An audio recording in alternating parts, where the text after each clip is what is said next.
Okay, so we're going to cover really quickly how to get teeth back in.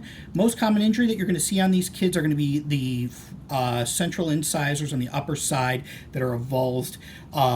Most important thing about these is quickly replanting them. The teeth will be completely dead in an hour, and they start to die after about 15 minutes. So you can extend that time a little bit if they've been in milk, but after about an hour, give or take, those teeth are going to be completely dead, and that's going to be an issue for the patient.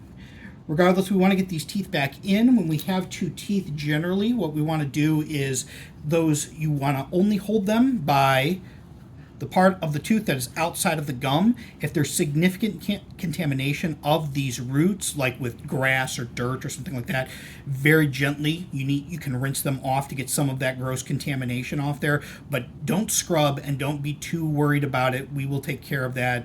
A little bit of infection is not going to be the end of the world.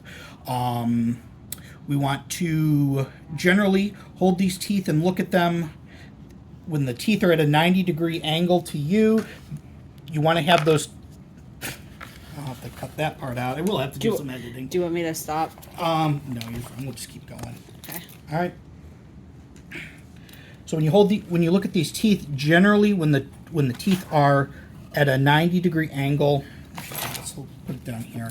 When the teeth are at a 90-degree angle, the roots generally want to go toward each other. I'm just going to cut this whole fucking part out. Like, this is stupid. Yeah. It's hard to, I guess the only thing if you it. put them on there, yeah. Yeah, no, this is not really worth it. All right, I'm just going to do this. Good, you still recording? Yeah. Fucking teeth, dude. There's that one. It's because I put all this bacitracin on here now. And everything's sticky. Slippery. No, it's slippery. If it was sticky, it'd be way easier. Great. All right. So when you're replanting the teeth, don't worry. There's going to be a significant amount of blood, maybe congealed blood, up in these sockets. That's okay. It's going to get out of the way. It may be a little bit uncomfortable, but would not sweat it. Most important thing is get these back into the mouth as soon as you can, and then you can take a step back and then reevaluate and go from there, okay? So when you're replanting these, essentially you're just going to hold it by the part that's outside the gum, plant it in that socket, take the other one, plant it in that socket. If you notice that this area here has like a little wedge shape going up like that, outside of broken pieces of tooth, that probably means that they are incorrectly aligned. You just need to take them back out of that socket after you've placed them and put them in on the opposite sites, and then it should look more natural. It'll either be flat across or it will be pointed down in the midsection there.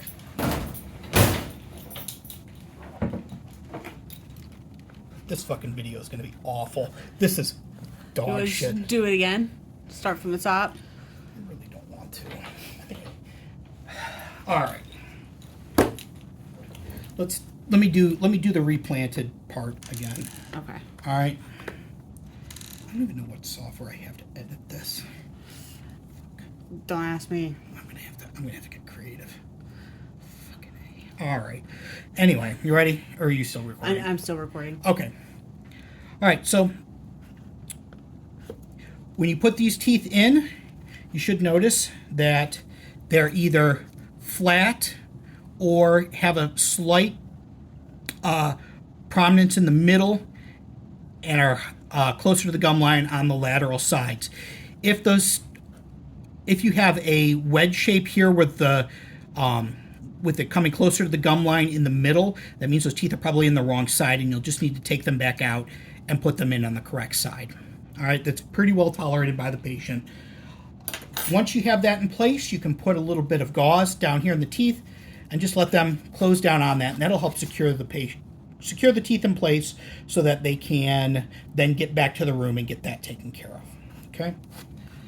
All right, once you're ready to secure these teeth, you've decided that you're going to do a dental splint. What you're going to use is Dermabond and Steri-Strips. Dermabond and Steri-Strips will be effective for one tooth, definitely probably 2 teeth, but that's starting to push it. 3 or more teeth is not going to work for this. So you need to have either 1, maybe 2 teeth that have good, solid, well-anchored teeth on the outside of that. Those can be baby teeth if those are still well-anchored. That's fine. We're only buying enough time for them to be able to follow up with their dentist in the next couple of days. Process for doing this is you're going to take either Dermabond or Swift Set is what I have here. It's got this nifty little applicator here that helps me get it just on to the tooth that I want to have it on. This stuff is not okay to put on the oral mucosa, so you want to make sure that you only confine it to the teeth. If this is going to fail, the reason why is that you didn't get it sufficiently dry. So what you're going to have are a bunch of these dental rolls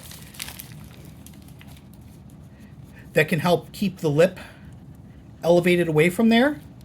And then the other thing you're going to do is take a BBG, big booger getter, that you can get in the supply room, connecting that to suction tubing, and then connecting the other end of that suction tubing to wall air. Run that at about 8 to 10 liters per minute. And you've got a device here that can actually direct the air current directly onto the area that you're working on, and you even have a little relief valve here so you can kind of control the flow. All right, so when this is in place, I've got that. I've dried it off as best I can, and then I'm going to give it a good, solid air dry. Once you think you have it dried enough, those 2 teeth that I'm trying to secure and the 2 teeth that I'm trying to secure it to, in this case, I'm doing the central incisors and anchoring it to the lateral incisors. Get that dry. Once I feel like it's dry enough, then I'm going to come back, dry it again, continue to dry it. Like I said, if this is going to fail, it's going to be because you did not sufficiently dry the teeth before doing this. Okay, so once I've got this well adhered, what I'm going to do is I'm going to come back in here and I'm going to crack my skin glue here, okay, and then just the tiniest little bit, I'm going to apply a drop on the lateral incisor, the central incisors, and then this lateral incisor again. I've got my steri strip. I can pre-cut this once I've measured it, but this one is actually pretty close to the exact size that I need. So what I'm going to do is I'm just going to place it on there and bring that right across there. This is now going to hold those in place and keep them from coming off until they can follow up with their dentist in the next day. If you want to, if you feel like you may or may not have a really good adherence on there, I would probably advise you come back and just put a nice little coat of adhesive through that steri strip. It'll actually diffuse through the steri strip and give you better adhesion to the tooth. This tooth has been treated with substance to make it so that the Dermabond won't stick to it. But on a real tooth that is sufficiently dry, it gives you really good adhesion and really good stability. If you have 3 or more teeth, then you need to get creative with using dental wire and limelight, which I think is going to be beyond the scope of this video. This is just a quick one to show you what to do in the middle of the night when you have a kid that has their teeth avulsed and it needs to be replanted before they can follow up with their dentist on Monday. Okay, go ahead.